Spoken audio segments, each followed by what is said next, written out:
Ken julle die woord mystery? Nou Tannie Enshot, Tannie gaan vir my moet help vanoggend. Is dit 'n Afrikaanse woord of is dit 'n nie 'n verbuiging van 'n Engelse woord nie?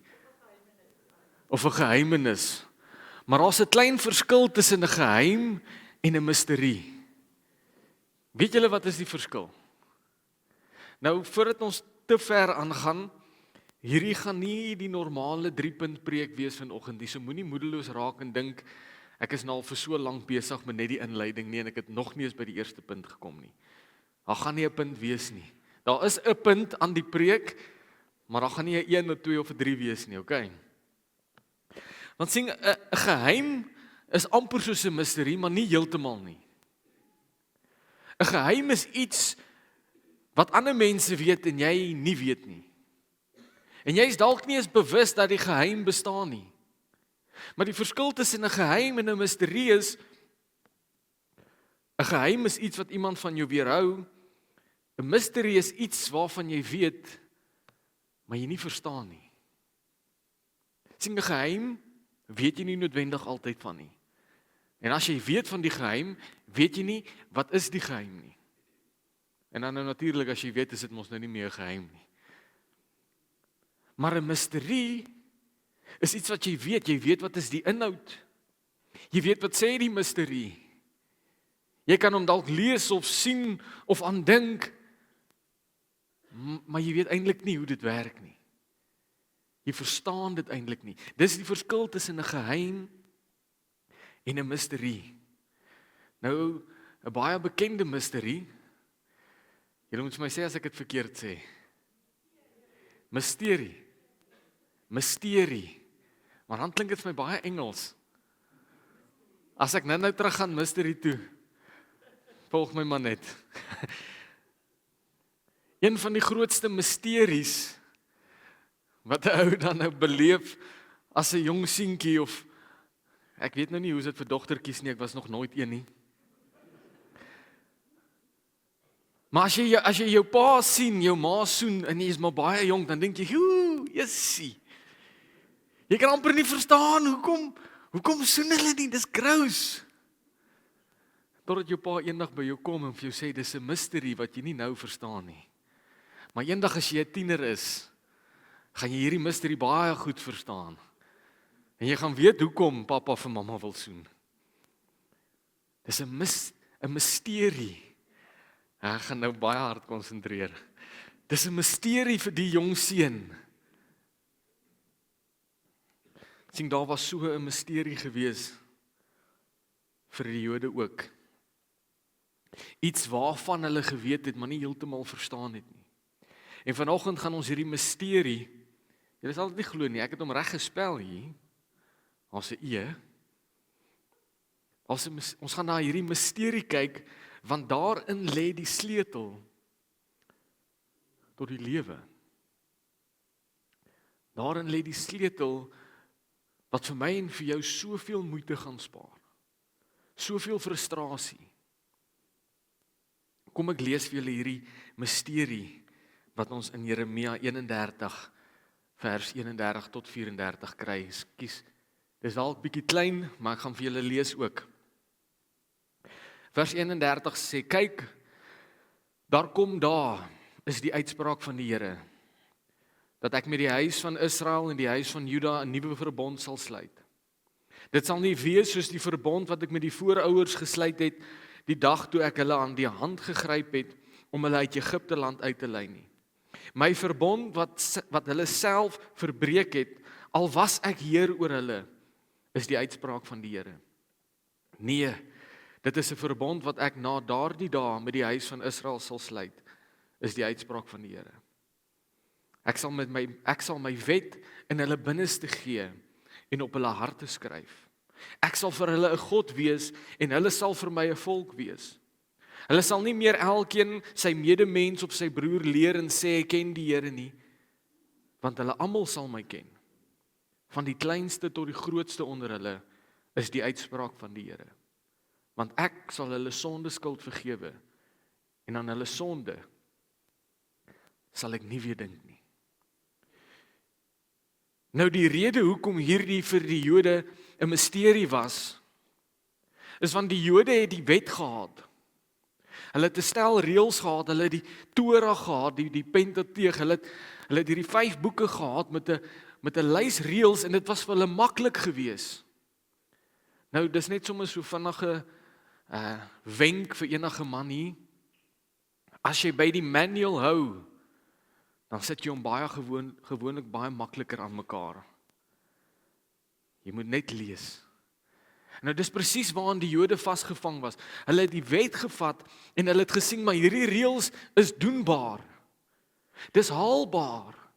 Ons kan al hierdie reëls volg en as ons net hierby hou, dan sal ons eendag in die hemel kom.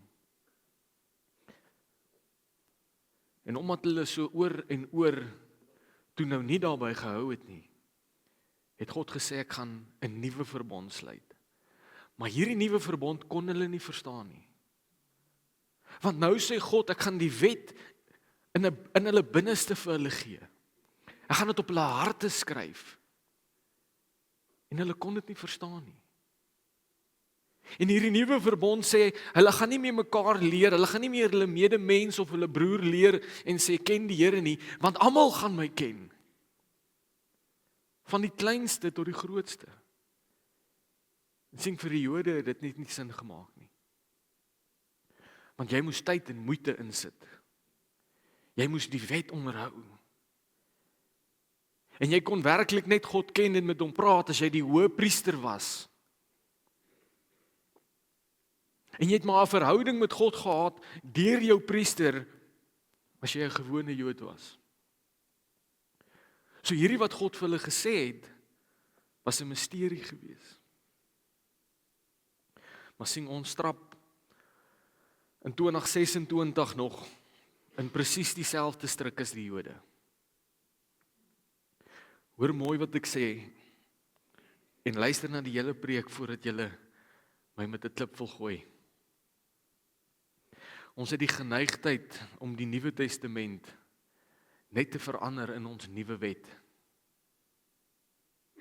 Ons het die geneigtheid om te kyk na ander Christene en te dink dit is hoe ek moet wees. Dit is die standaard wat ek moet haal. As 'n pastoor hier bo staan en sê die rede hoekom ek kan doen wat ek doen, die rede hoekom ek hiervoor kan staan en getuig en preek, is omdat ek 8 ure 'n dag bid. Dan outomaties dink ons as ons in die banke sit, maar ek bid nou net 2 ure of ek bid nou net 1 uur, dis hoekom dit seker nie vir my werk nie. Ek moet 8 ure bid.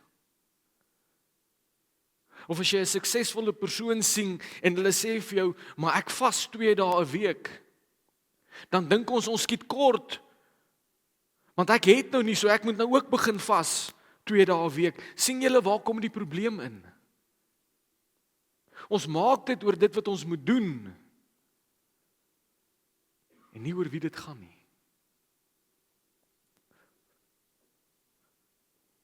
Sien, wanneer ek die Nuwe Testament, die nuwe verbond, dan nou maar eintlik net my nuwe wet maak. En dalk kan jy identifiseer hiermee vanoggend. En as jy kan, dan hoop ek dat jy vanoggend die gereedskap in jou hand ontvang om daaraan te werk. As ek die Nuwe Testament net my nuwe wet maak, wat met my verhouding met God gebeur is hy droog gewoonlik baie vinnig op. Dit raak vervelig. Dit raak voorspelbaar. En dit raak wetties. Ek begin vir myself 'n stel reëls opsit, opmaak, wat verseker dat ek eendag iets reg gaan doen. Sien, wanneer ek na mense kyk en myself daarvolgens meet, dan ontwikkel daar ander gevoelings in my hart. Skielik begin ek minderwaardig voel. Skielik begin ek voel ek is nie goed genoeg nie. Ek kan nie by iemand anders te geloof uitkom nie. Ek kan nie so lank bid nie, of ek kan nie so baie vas nie, of ek kan nie so baie tiende gee nie, of ek kan nie al hierdie goeders doen nie. Want ek meet myself met iemand anders se verhouding met die Here.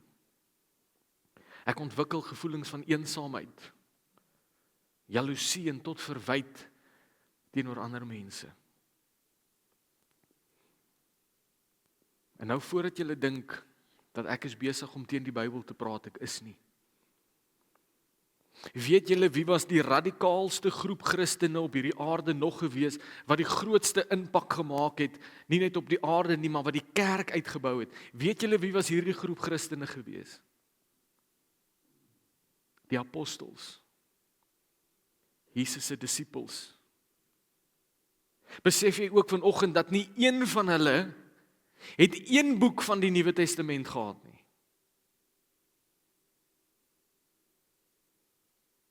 Daar was nie een geskrewe boek in die Nuwe Testament wat hulle gehad het nie, want hulle het hierdie een ding verstaan. Hulle het verstaan, dit gaan nie net oor wat geskryf staan nie.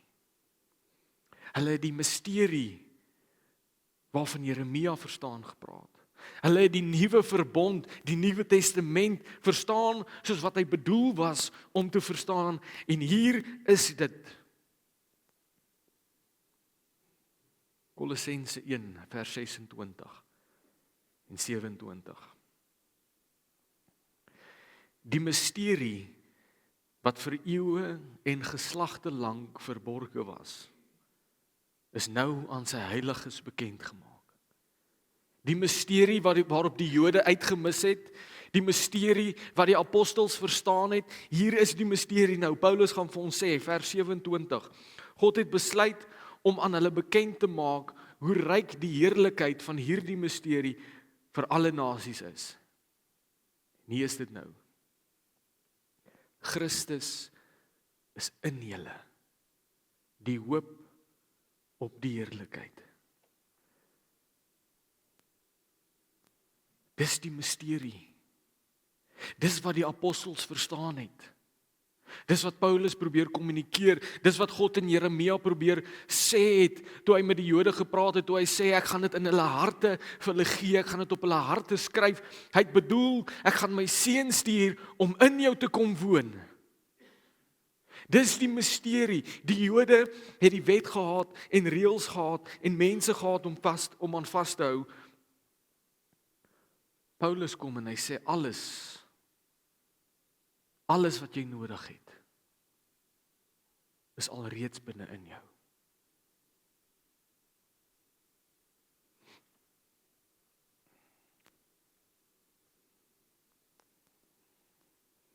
Ek soek iemand om saam met my te preek vanoggend.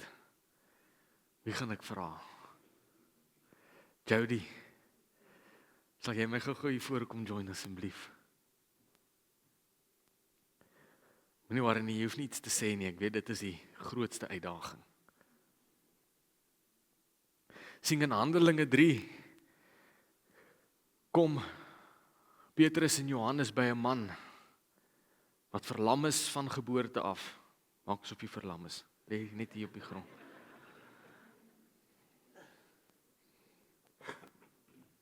Sit maar so half regop dat hulle sien hoe mooi is jy. Jy moet regop sit. Hulle kom by 'n man en hy's verlam. En dan slaan Petrus oë op hierdie man. Kan julle onthou wat sê hy vir hom? Hy kom by hom en hy sê, broer, Jeremia 29 vers 11 sê, dat die Here het vir jou goeie planne. Of hy kom by en hom sê, hoor hierso, moenie worry oor die omstandighede nie. Romeine 8:28 sê, alles sal ten goeie meewerk vir die wat hom liefhet. En dan raak hy so 'n bietjie moedeloos want iets gebeur nie, en dan sê hy vir hom, hoor hierso broer, Jesaja 40. Die wat op die Here wag kry nuwe krag. En dan kan ons nie verstaan hoekom gebeur daar nou niks nie. Ek het nou vir hom nog 'n preek gegee. Ek het vir hom 'n klomp verse gegee. Hoekom gebeur hier nie iets nie? En ek kan dink Petrus het dalk bietjie opgewonde geraak, want hier is nou my is 'n verbuiging. Dis nie wat regtig gebeur het nie. Filippense sê dan, verbly jou net in die Here, wat gaan aan met jou? Is dit hoe Petrus die situasie hanteer het? Wat het hy gedoen? Hy het na hom toe gekom en hy het gesê, silwer en goud het ek nie, maar in die naam van Jesus Christus, dit wat ek het, gee ek jou, staan op en loop. Dis die verskil, dankie Jody. Dis die verskil tussen iemand wat net die woord herhaal soos 'n papegaai en iemand wat die woord leef. Petrus het nie een vers van die Nuwe Testament gehad toe dit gebeur het nie.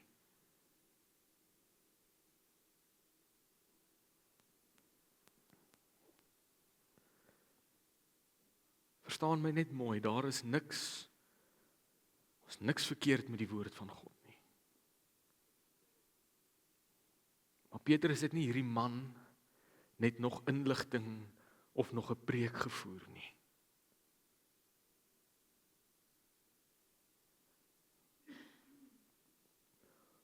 Ons wil so graag wanneer ons nie weet wat om te doen nie.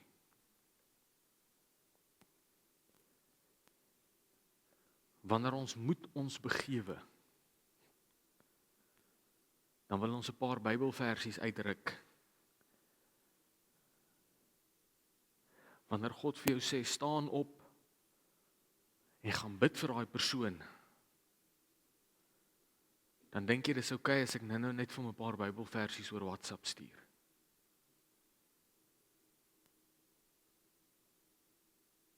Wanneer God vir jou sê, staan op en gaan doen, gaan wees aktief, gaan gryp die persoon aan die hand en sê vir hom, hy moet opstaan en loop, moenie tot by hom kom en net 'n paar Bybelversies gee nie.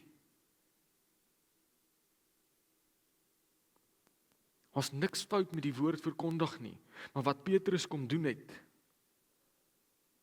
is hy het kom wys hoe lyk dit as die woord vlees word binne in elkeen van ons. Wanneer die woord lewendig is hier aan die binnekant. Petrus sê vir die man, silwer en goud het ek nie, maar dit wat ek het, gee ek vir jou. In die naam van Jesus Christus, staan op en loop. Dit is die Nuwe Testament. Dit is die nuwe verbond waarvan God in Jeremia gepraat het, wat Paulus die mense kom aan herinner het in Kolossense, is dat God, Jesus Christus, is nou binne in jou, sy Heilige Gees woon nou binne in jou, en daar gaan hy met jou praat, en daar gaan hy vir jou sê wat om te doen. Moenie net herhaal wat hy sê nie, doen wat hy sê.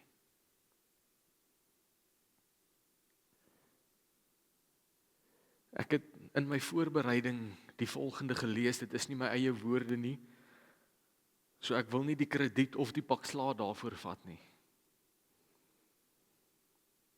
Maar die artikel wat ek gelees het, juis oor hierdie stuk, skryf die ou en hy sê, ons is so geneig om ons heilige drie eenheid te maak, God die Vader, God die Seun en God die Woord.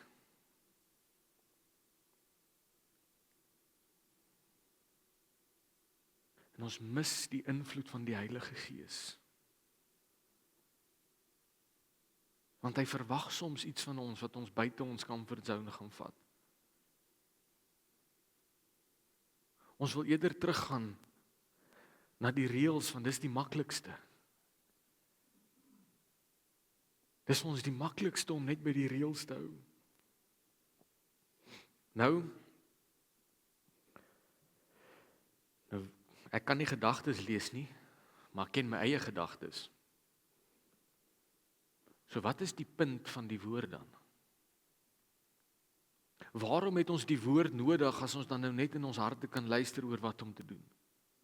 Hoekom moet ek my Bybel lees as die misterie van die lewe is dat Jesus Christus binne in my is en in elk geval vir my gaan sê wat om te doen? Wat is die punt van die woord dan? Hoekom is dit vir ons nodig? Sien, jare later, nadat Petrus die man opgehelp het, jare later nadat die apostels besef het, wat is die misterie, wat is die nuwe verbond, jare later, toe begin Paulus eers sy briewe skryf. Toe is die kerk al aan die gang. Nog jare na dit, toe begin die apostels eers hulle evangelies neerpen. En teen daai tyd het mense gedoen wat mense goed doen. Weet julle wat was dit? Aangejaag. Hulle eie reëls begin inbring. Hulle eie stelsels in plek gesit. Hulle eie maniertjies begin volg, hulle eie gedagtes begin volg. Mense het begin range in die kerk inbring en sê, as jy 'n profeet is, dan is jy nou heel bo. En as jy nou maar die gawe van barmhartigheid het, ja, wag maar by die deur. En hulle het begin klasse inbring en begin vraatsig raak met nagmaal, gaan lees Korintiërs. So Paulus begin die briewe skryf aan die gemeentes, want hy kom agter hulle begin die doel mis.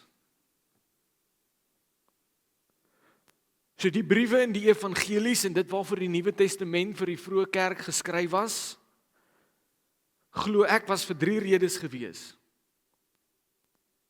Om hulle te korrigeer, te motiveer en te bevestig. Sien, die misterie is, die nuwe verbond is, Christus in julle, die hoop op die heerlikheid. Hy is in jou, hy gaan met jou praat. Hy gaan vir jou sê wat om te doen. Hy gaan, wanneer jy lelik en kwaad was, en jou meer verloor het, gaan hy vir jou sê, dit was nou nie reg nie. Draai om en gaan vra om verskoning. Hy gaan met jou praat. En as jy ooit onseker is, en net graag wil seker wees, dis waarvoor die woord dan daar is. Want die woord gaan jou of korrigeer en sê, nee, dit is nie reg nie. Jy is besig om jou eie gedagtes te volg. Hy gaan jou motiveer, deur om dit wat jy voel vir jou uit te brei en te sê, maar dis wat jy moet doen. Of hy gaan dit wat die Here al klaar in jou hart gesit het, bevestig.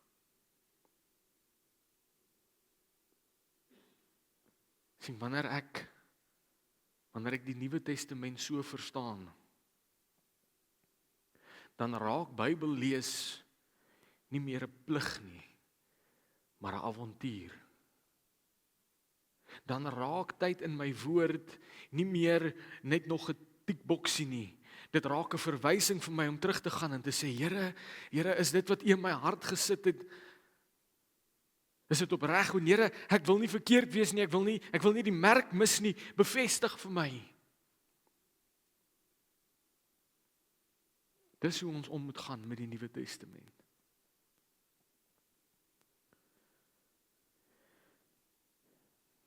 Dan praat Paulus van iets wat vir ons ook baie belangrik is om te verstaan. En dit gee ons so 'n gedagte van wat om te verwag. Wanneer ek hierdie kopskuif, hierdie hartskuif maak van Christus is iets waarna toe ek jaag en strewe, iets wat ek daar buite soek, wanneer ek daai kopskuif maak dat hy's nie daar buite nie, hy is hier binne. Dan sê Paulus verder, die hoop op die heerlikheid. Jesus Christus in julle, die hoop op die heerlikheid. En ek wil net so oomblik vashak op die woordjie heerlikheid. In die Engels is dit glory. In die oorspronklike Hebreëus Shabbat. En die woord in die oorspronklike Hebreëus verteenwoordig 2 woorde, dit verteenwoordig gewig of swaarte. Nou nie in die negatiewe manier wat ons dink nie. Sien die Shabbat, die heerlikheid, die glorie. Die eerste keer waar ons dit sien is in die tuin van Eden.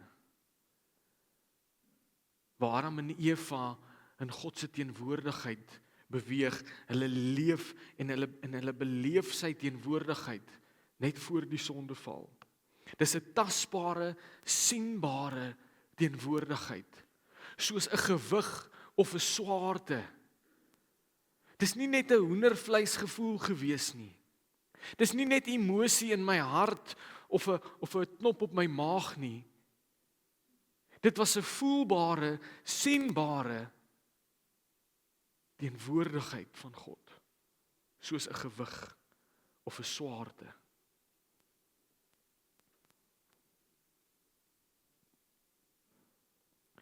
Was die heerlikheid van God wat gemaak het, dat hulle nie mekaar gesien het soos wat hulle is nie. Maar na die sondeval, toe hulle van die vrug eet, kom hulle agter, maar nou is ons naak. Sien, hulle was nie net fisies naak nie. Dis dalk die een ding wat hulle opgelet het, hulle was geestelik naak ook gewees. Nie meer geklee in die heerlikheid van God nie. Sonder sy teenwoordigheid.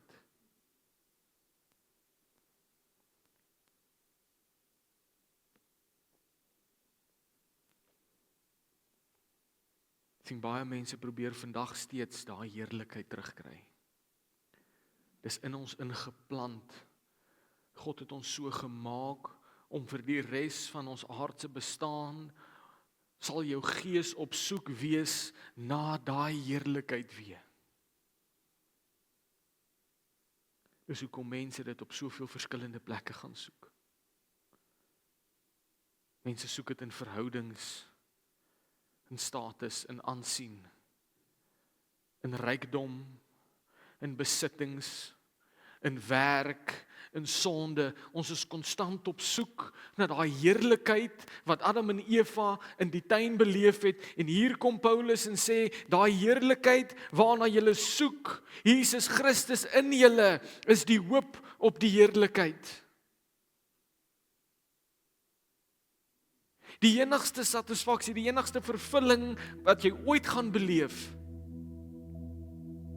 is om te besef Jesus Christus na die dag wat jy hom aangeneem het, is nie daar ver waar jy hom moet gaan soek nie. Hy is hier binne in jou.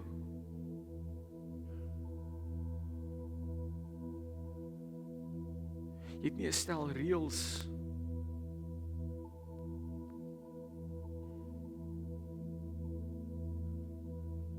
Weet julle wat is die probleem met reëls?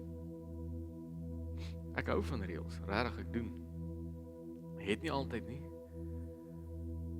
Reëls help. Maak dit makliker. Die probleem met reëls kom in wanneer dit verander van reëls na stappe toe. Verstaan julle? Wanneer ek reëls nie meer sien as 'n reël nie, maar as net 'n doel wat ek moet bereik, sodat ek ook iets kan beleef. Dit is die eenvoudige definisie van werke.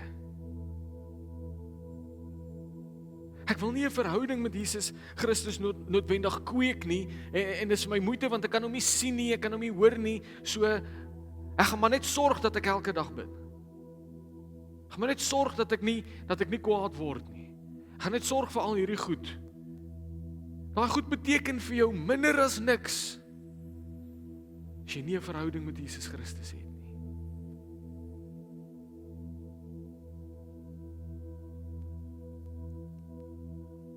Ek kan die woord van God in 1000 mense se hande gaan druk en 'n geweer teen hulle koppe hou en vir hulle sê, lees elke dag. Maak hom nie 'n kind van God nie. Om te besef Jesus Christus is in jou. Die heerlikheid van God is daar binne in jou. Dis wat vir jou die motivering gee. Al die res te doen. By al die res uit te kom. So hier is die misterie. Hier is die stem waarna ek wil hê jy moet luister. Die gedagtes wat jy moet koester, is weet dat Christus is in jou. God is nie daar buite waar jy moet gaan soek nie. Dis in jou binneste. bid saam.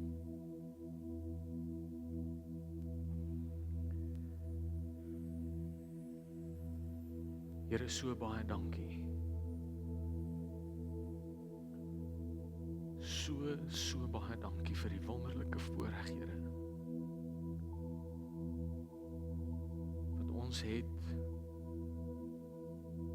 om U Heilige Gees binne in ons te hê.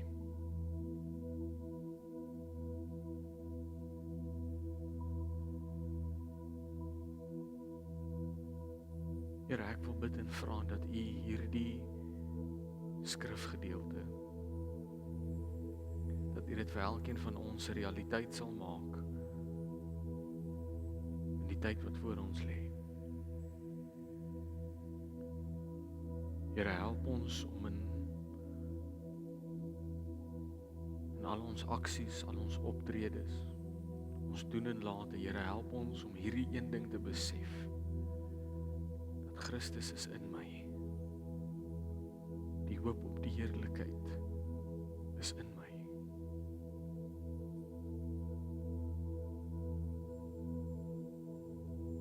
Here, wanneer U vir ons 'n opdrag of 'n uitdaging gee, weer mag ons dit besef dat U is binne in ons. U is die een wat vir ons die krag gee.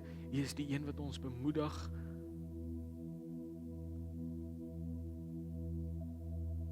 Here, mag ons ook beweeg van mense wat net verkondig na mense wat leef.